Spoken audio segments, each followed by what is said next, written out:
దేవుడు 3 విషయాలు చెప్తున్నాడు. భయపడకు, నీ దేవుడు యెహోవా నీకు తోడుగా ఉన్నాడు. అండ్ 3వది ఏం చేస్తున్నాడు? నీ కుడి చేయి పట్టుకో. భయపడకు అనే మాట ప్రతి ఒక్కరు చెప్తారు. చెప్తా భయపడకుండా ధైర్యంగా ఉండు అందరూ చెప్తారు. చెప్పినంత మాత్రాన వాళ్ళు మనకి తోడుగా ఉంటారు అనుకుంటే భ్రమ ఇదంతా కూడా. నేను నీకు సహాయం చేస్తాను, నేను నీకు తోడుగా ఉంటాను చెప్పిన వాళ్ళంతా కూడా ఏంటి? భ్రమ. నిజంగా దేవుడు ఎవరు పట్టుకోవాలి మన చేయని? మన స్నేహితులు కాదండి, మన తల్లిదండ్రులు కాదు. ఎవరు పట్టుకోవాలి మన చేయని? సృష్టికర్త దేవుడు పట్టుకోవాలి.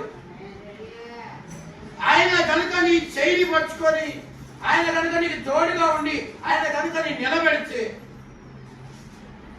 ఎలాంటి సమస్యలు వచ్చినా సరే, ఎలాంటి దుఃఖ దినములైనా సరే గొప్పగా దేవుడు మార్చబోతున్నాడు. దేవుడికి